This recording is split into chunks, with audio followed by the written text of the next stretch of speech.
The first stop of our dual road trip, Jordan, Lynch, and me should have been exciting. I was thirsty, so I ran into the rest stop to grab a bottle of water. When I came back, he'd driven off without me. 10 calls. All rejected. An hour later, he finally picked up. Emery's voice came through the speaker. "So sorry, Wendy. Jordan just swung back to pick me up. We're merging onto the interstate now. We should be at your rest stop in about an hour." I hung up and scrolled through the comments on the post I'd made earlier from Jordan's social account before we left. All the usual "so jealous" and "couple goals" replies. Right beneath them, Molly had left a pouty comment, "Going off to play without me? Not cool." And Jordan had replied, "Come down. I'm turning back for you." I almost laughed. Before this, Jordan couldn't even be bothered to buy me an extra bottle of water when he got his own, or take a 5-second detour to pick me up from work. Because of his laziness, I'd begged for a year and a half just to get him to agree to a pre-wedding road trip. He'd even offered to plan the whole itinerary. That small change had kept me up multiple nights, buzzing with excitement. Now I realized what I'd begged for. Someone else had gotten without even trying. 3 waves of travelers came and went through the rest stop. Finally, Jordan's SUV pulled into the lot. Molly hopped out, carrying her usual iced latte, beaming. "Sorry to keep you waiting, boss. I brought you a peace offering." She pulled out a drink, stuck a straw in it, and pressed it to my lips. I took a sip out of reflex. The moment mango hit my tongue, I jerked away, coughing. My throat burned. I doubled over against the wall, hacking until tears streamed down my face. Molly gasped and spun around. "Jordan, what the hell? I told you to grab something she likes. Why'd you get mango?" "She's allergic." Jordan shot back, without missing a beat. "I don't know what she drinks. I just got 2 mango smoothies." "Seriously?" I said get her favorite, not mine. Just because you saw me order one once doesn't mean that's all they sell. I wiped the moisture from the corner of my eye, stayed silent, and took the water bottle Jordan handed me. Just like every other time. Just like when he'd say, "If it's Wendy, a water bottle's fine." You make me remember all that complicated stuff. Such a pain. But no matter how much of a pain it was, he'd still remembered, hadn't he? The thoughts surfaced unbidden. The truth was, I loved bubble tea too. I used to beg Jordan to buy it for me. But he was always too lazy. He couldn't be bothered to open the app, scroll through the menu, or check for allergens. I'd remind him right before he left. He'd forget before he was out the door. "Water's just as good," he'd say, already queuing for another ranked match, eyes glued to his screen. Who actually keeps track of that stuff? I'd ordered the exact same drink in front of him more times than I could count. But none of it stuck the way that one glance did 2 years ago, when Molly and I had gone to a movie and he'd swung by to pick us up. He'd noticed her order once. Just once. Now they walked ahead of me, side by side. I fell behind, digging through my bag for antihistamines. When I looked up, Molly was already in the passenger seat. Our eyes met through the windshield. "Oh, right." She smacked her forehead. "Wendy, come sit up front." "No. No." Jordan and I said it at the same time. He shot me a surprised look. I knew why. Molly had taken the wrong seat plenty of times before. I'd always swapped with her. Today, there was no point. I glanced at him, then pulled open the rear door. Molly twisted around in her seat, lowering her voice like she was letting me in on a secret. "Guess we were on the same wavelength. That mountain you're heading to, Ivy, always wanted to go there. I didn't know you don't even ski, Wendy. What made you pick a ski resort?" Jordan caught my reflection in the rearview mirror. "Wendy said she wanted to learn," he said, one hand on the wheel. "I'd planned for the coast, but she didn't want to get tan. So I switched it to the mountain." Molly nodded, listening carefully, and pulled her hand lotion out of the glove compartment like it was her own. "The coast would have been great too. I love the ocean. Can we have some quiet?"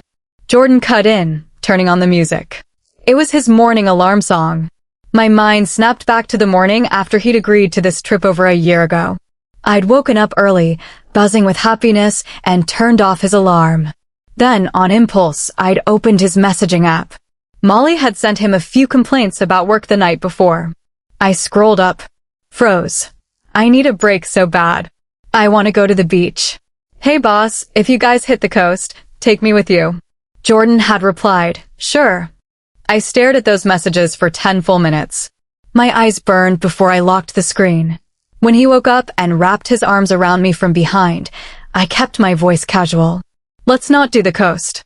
You said I don't look good tan, remember? I told myself I didn't mind Molly joining us. We'd all known each other for over a decade. But why was the destination hers? Jordan barely hesitated. He kissed my cheek. Fine. Then we'll ski. I'll teach you. In the car, I laughed out loud. Jordan looked back. What's up? I shook my head. Nothing. I was just thinking how naive I'd been a year ago, thinking it counted as change if it was for me, even if I didn't actually want the beach or have any real interest in skiing. I unlocked my phone and booked a ticket to a completely different place. This time, I was going where I wanted to go. We checked into a lodge at the foot of Mount Harrison. We'd planned to ski tomorrow, but I wasn't going up. So I only took my personal luggage. All the gear stayed in the trunk. Jordan parked and eyed my bag. Sharp for once. Where's the ski stuff? Forgot, I said flatly. But I didn't turn around to grab it, the way I usually would. After I swiped into the room, he followed with his suitcase.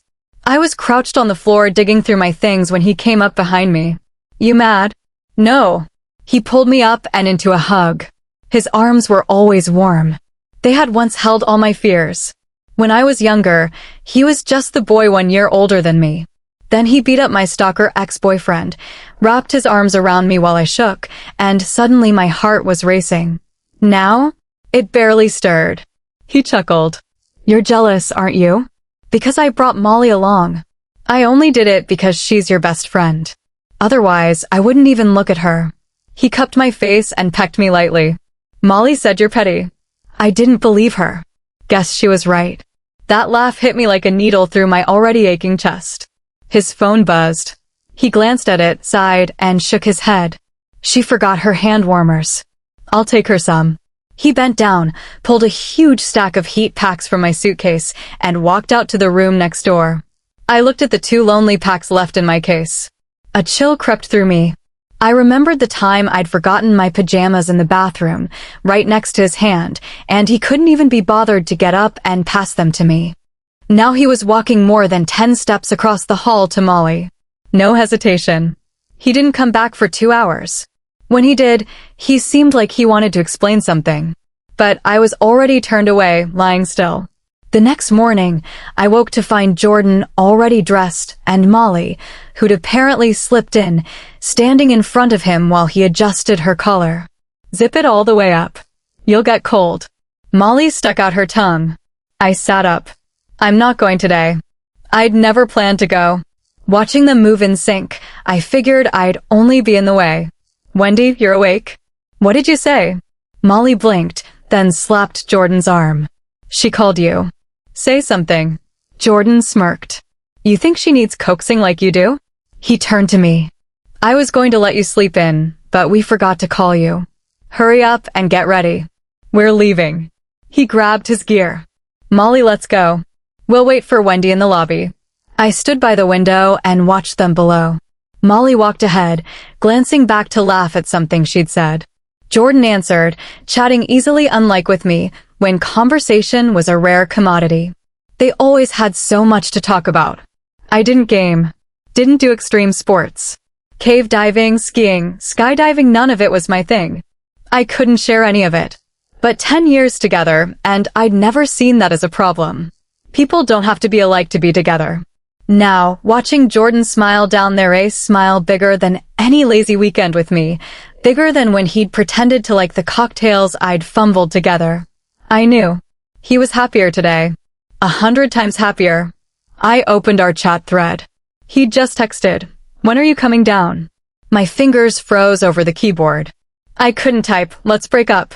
So I sent a voice message, "You two go ahead." "I'm not coming."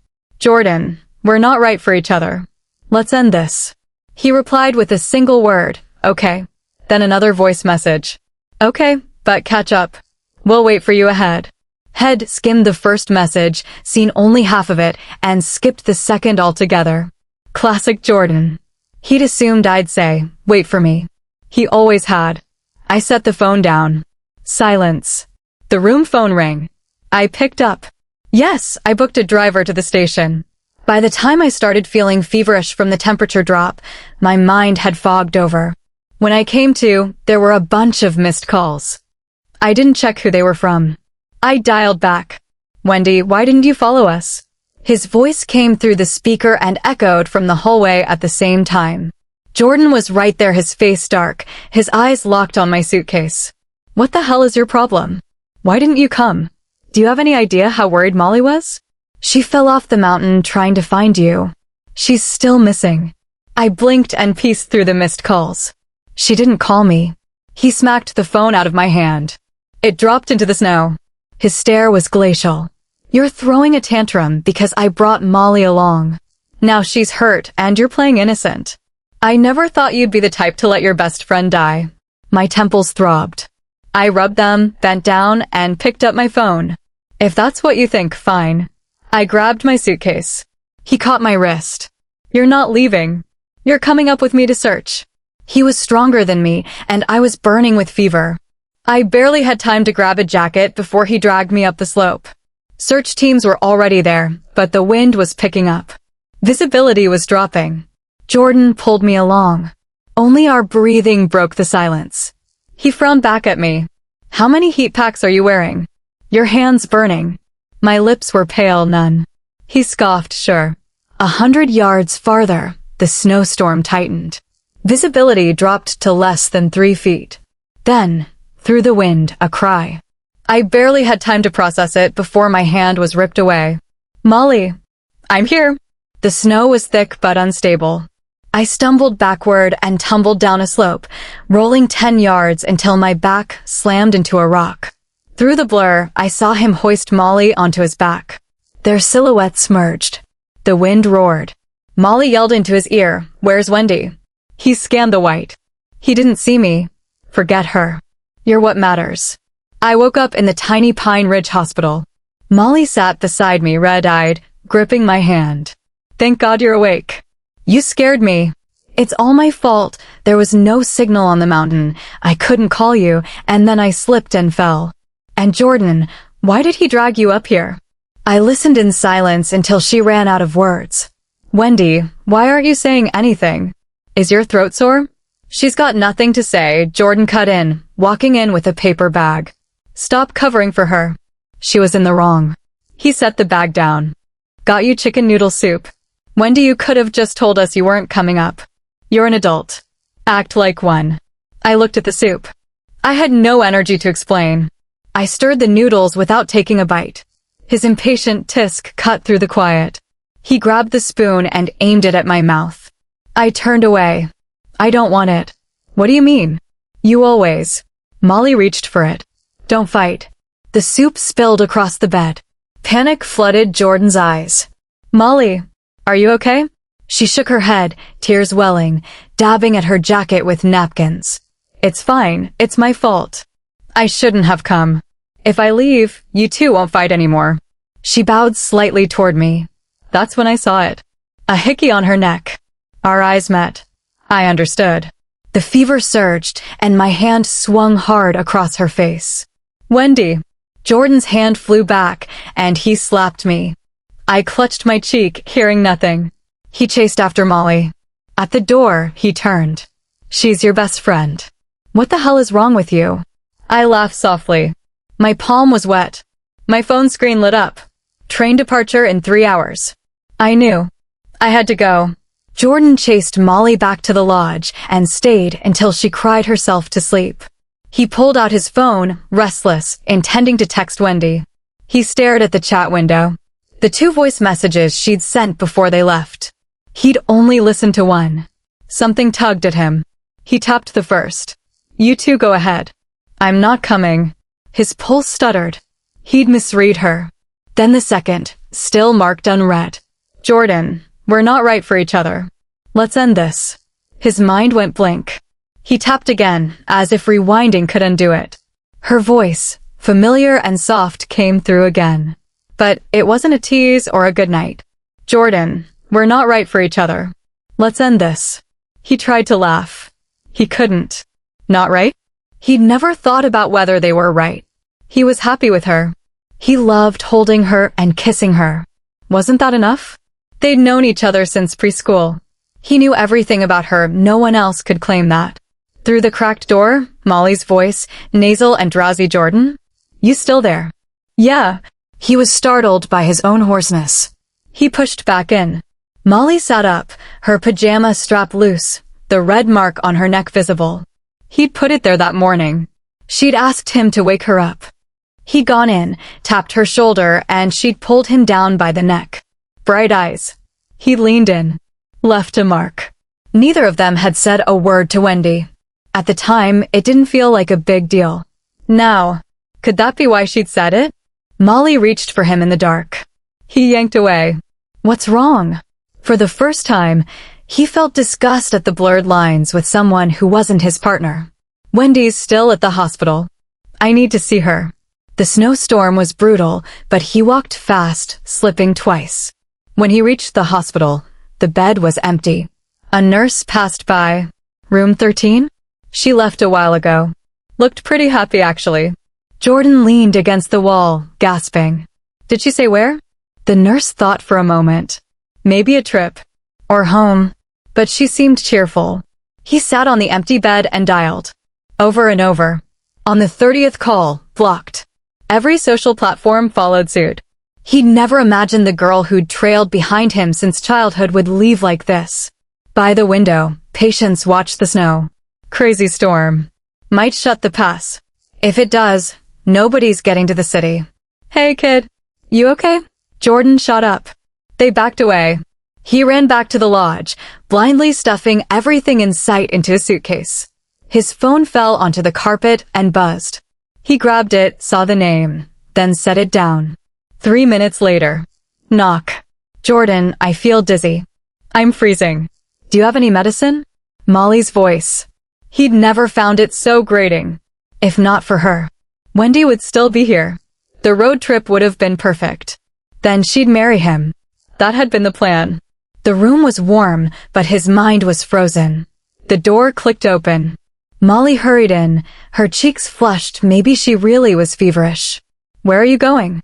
He didn't look up. To find Wendy. She grabbed his suitcase handle. You can't. The storm's too dangerous. She's just upset. I'll apologize. It's my fault. She scrolled through her phone, then looked up stunned. She blocked me too. He pulled away. She hugged his waist. He shoved her off, and his hand swung, a slap.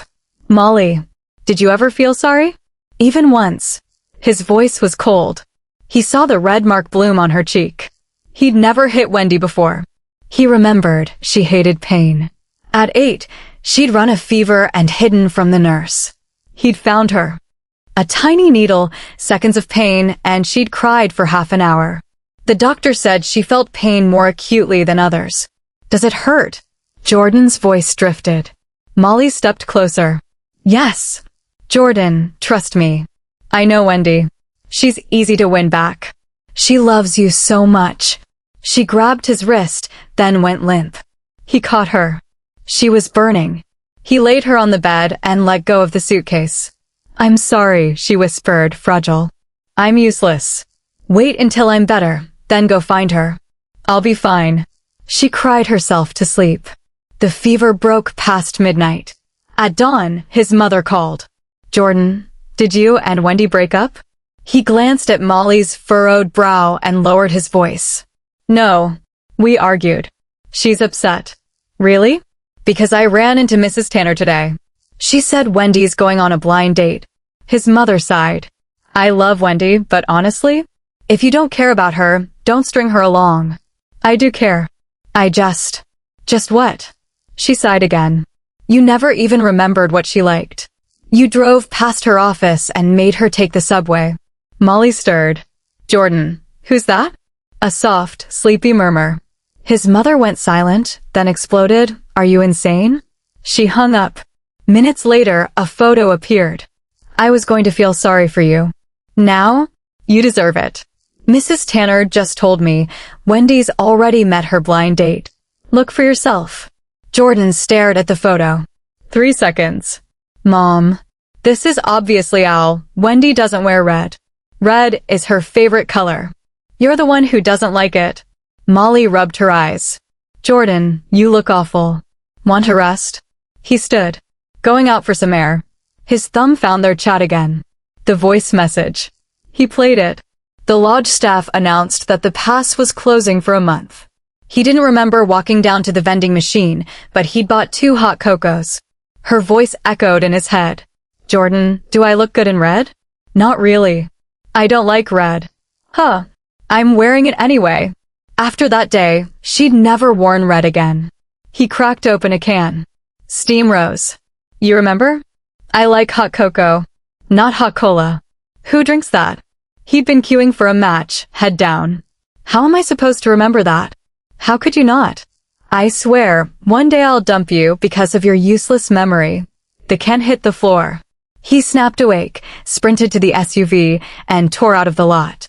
Faster. Faster. The pass was barricaded. Workers clearing snow waved him down. Stop. You can't go out. He didn't hear them. He floored it. Snow walls on both sides crumbled behind him. Soon, they were out of sight. The SUV stopped outside my building. Preston Shaw stepped out first and grabbed my bag. We didn't go far. A few days later, we were back home. Sorry, I said. Thanks for coming all that way. No problem. Blind date road trip? Kind of a first. But you said on day 1 you weren't interested. Did I? I forgot. He smiled. It's cold. Go on up. I felt his gaze on me until I disappeared into the stairwell. My dad was chopping pork ribs in the kitchen. He held up the cleaver when I walked in. Had fun with Preston, huh? Look at you smiling. I touched my face instinctively. My mom patted my back. You're done with Jordan, right? No backsliding. I rolled my suitcase to my room. Done. 100%. My mom squinted. Do you know he's in the hospital because of you? My mom munched on potato chips while she talked. Snowstorm hit. He drove off the mountain trying to find you. The car got buried. I almost felt bad. Then on the 3rd day of his hospital stay, your best friend, Molly, showed up crying. Like we couldn't all see what was going on between them. I grabbed a handful of chips and started munching them too. My mom studied my expression and relaxed a little. Good. Better to find out before the wedding. And don't worry, Molly didn't win. Jordan's mom kicked her out before she could even sit down. She said even if she died, she'd never let her marry into that family. It's Jordan's loss, but Molly's no catch either. A month had passed, but hearing those names felt like ancient history. Is Jordan still laid up? My mom tapped her temple. Head injury. His memory scrambled. Might be brain damage. Huh. I shrugged and headed to my room. That night, as I pulled the curtain shut, I spotted a figure downstairs. He looked up and smiled. Wendy. It's me. The bandage wrapped around his forehead caught my eye. I came down anyway. Under the streetlight, his hair looked longer than usual. Normally, I'd have told him to get a trim. What are you doing here? Aren't you in the hospital? His eyes dimmed, hesitant. My phone broke in the avalanche. I haven't replaced it. Couldn't text. Molly's been visiting. Why didn't you come? What right would I have to visit you? I saw myself reflected in his pupils. He stood there mute. The night was cold. I rubbed my arms and turned away. Wendy. His voice cracked. There are things I can't remember. I cut him off. But I remember. Every expression. How long you left me at that rest stop? I laughed, actually laughed. Maybe it's better you don't remember. You and Molly sued each other. For a while, I thought I was the failure. So desperate over the tiny scraps of change you gave me. Molly got everything I couldn't, without even trying. But maybe you were just never good enough for me. So I'm giving you to her. His hand caught my wrist lightly. I never did anything with her. His eyes held my reflection, almost shattered. I nodded solemnly. Okay. I pulled free and walked up without looking back. I didn't know when he left. The next morning, my mom knocked, her face sour. Someone's at the door. I threw on a jacket and stepped outside and stopped dead. It was Molly. Molly's face was blotchy, tear-streaked, and bare-faced rarely seen. The stairwell light flickered on and off. She finally spoke. If you don't want him, why can't I have him? When I didn't react, didn't even answer, Molly's cheeks flushed hot. What's with the high and mighty act? Proud your ex is still chasing you? Is this revenge? That even the trash you threw away I can't pick up. Then she laughed again. He only hit his head. He doesn't actually like you. That morning? He kissed me. You saw the mark, didn't you? That's why you left. Wendy, you've already had your blind date. Just tell him you're done, that it's over. Tell him. I raised my hand and slapped her mid-sentence. I said coldly, get lost. Molly held my gaze for a long moment, then pressed the elevator button and went down. After that, I never saw her again. Word was, she kept showing up at the Lynch house anyway. That was when I finally understood she'd had feelings for Jordan all along. Deep ones. Deep enough that losing our friendship didn't matter to her. Preston asked me out again. Going out with him took zero mental effort. He planned everything from start to finish. Honestly, it was way less exhausting than being with Jordan. He was my mom's coworker's son. Something in the music industry, I'd heard. And he could actually sing. I asked him to perform for me at the park I used to haunt. He didn't hesitate, just started singing softly. Funny thing, it was the same song I'd begged Jordan to sing for me back in the day. He finished one verse, then his gaze drifted past my shoulder. Friend of yours? He asked. I turned, Jordan was there. I suddenly remembered, this park used to be ours too. We'd come here as kids. I opened my mouth to say he was just an old neighbor.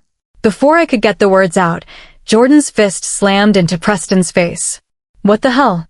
I pulled Preston back, then rounded on Jordan. Did you actually damage your brain? Jordan was breathing hard.